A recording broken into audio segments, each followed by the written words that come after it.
Hello everybody, you have tuned in to Eric Jose on Making a Murderer on YouTube. I cover virtually any aspect of making a murderer. I go over the evidence, the documents, the photos. So if you like, stay tuned, and in the future I'll have many more videos besides the one you're about to see. Hello everybody, we're here today to talk about the final Amicus brief, basically the one filed by the Innocence Network, which would essentially be all the Innocence projects. So filing this jointly. They're also filing it with basically added on as Amici are I think they said something like 27 recent exonerees that the Innocence Project has helped get released. And one of those is somebody that I've talked about before. I've done a video about before. Some of you may remember I did a video called, about the innocence deniers and a gentleman named Devontae Sanford. So they bring up he's part of this, so they actually talk about him, and we'll see that here in the video.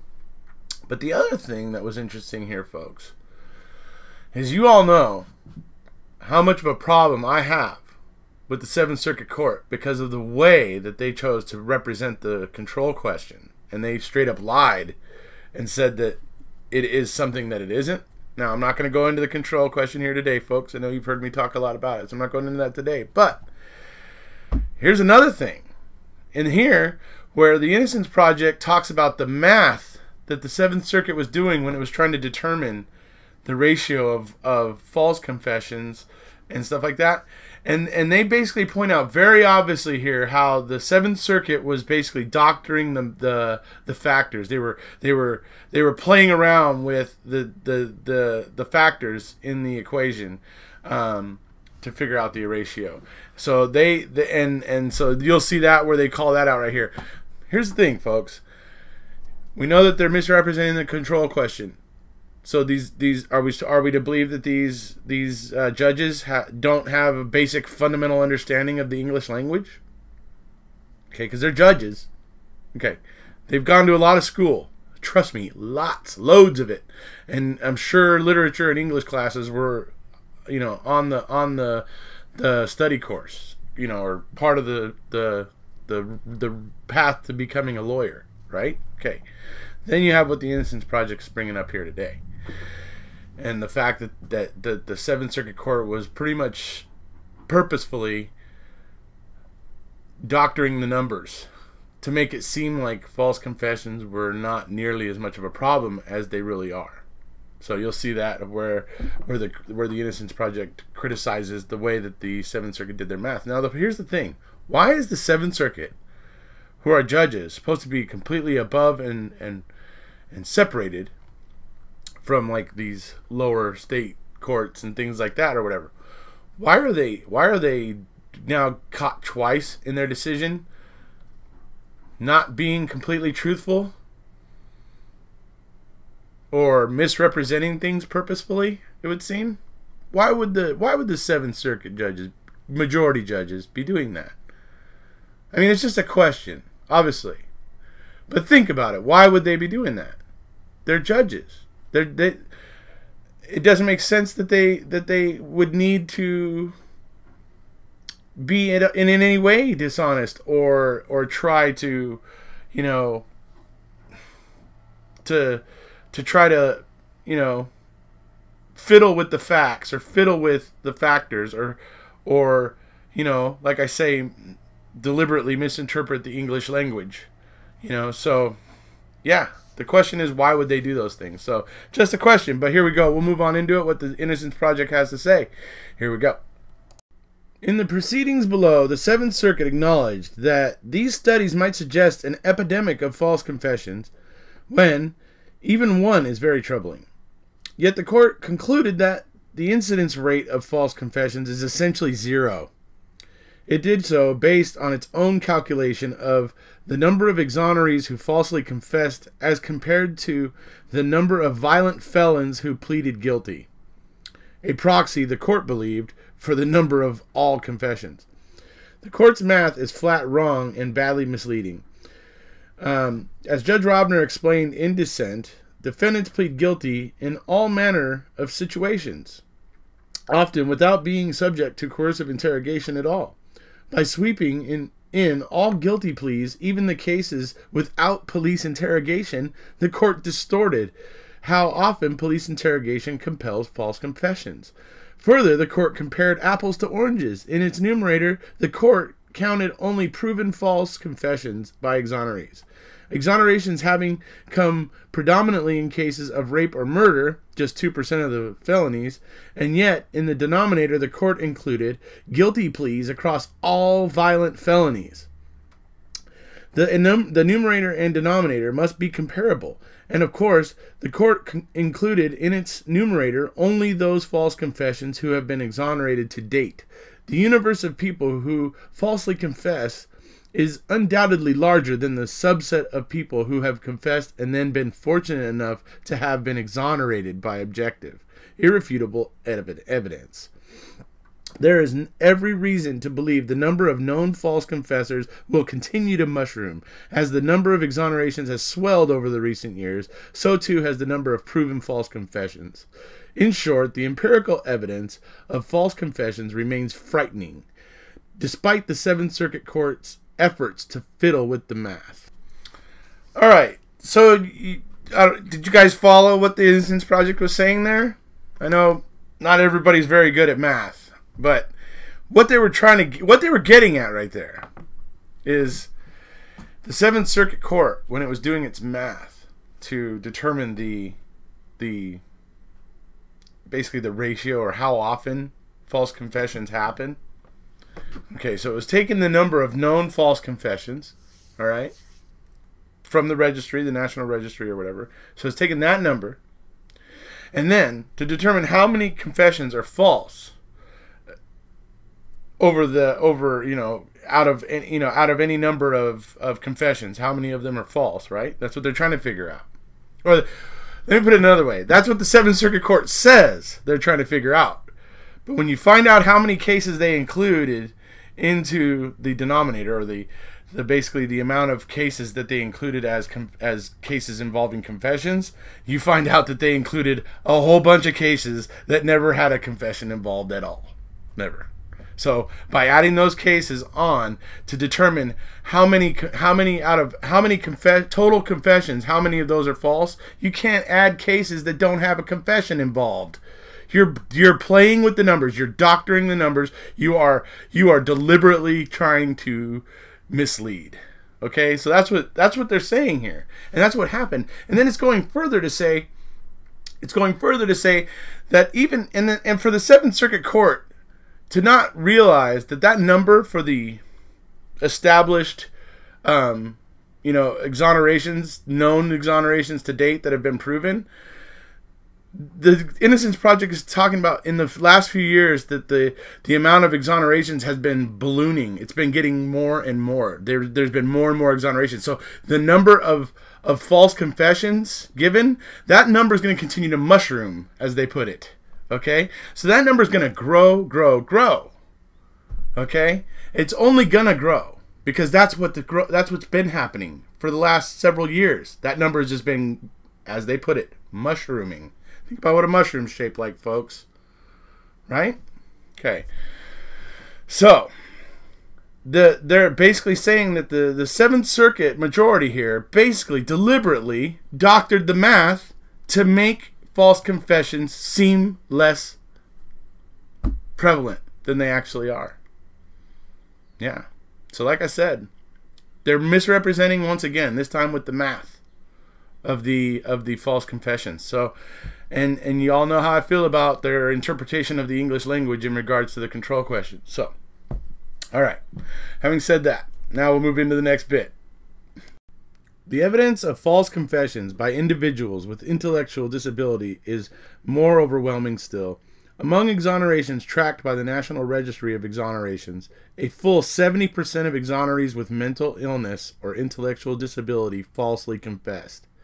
70%. 7 out of 10 with mental impairment, people. 7 out of 10. So, how disturbing is that little number? 7 out of 10 of the mentally impaired. 7 out of 10 of the exonerations had the mentally impaired subject or suspect had given a false confession. 7 out of 10. That's ridiculously high. It's beyond ridiculously high. That's 7 out of 10. That is wow. Right. Yeah, the mentally impaired and those people, they don't need any of our help in the justice system. No. What could possibly be making anybody think that? Jesus. Unbelievable.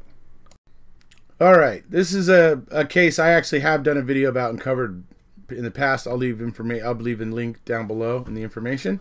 Davonte Sanford was a 14-year-old when he was arrested for murder of 4 people in a drug house in Detroit. Police first encountered Sanford near the scene of the crime. Sanford, a special education student, could barely read or write at the time.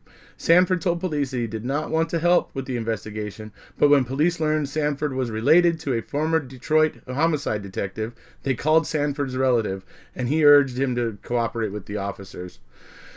So he got into a car with the officers, including the head of the Detroit's Major Crimes Division, and drove around for 2 hours. At one point, in Sanford's words, "We got something to eat. We went back to 1300 Bobine Avenue, police headquarters.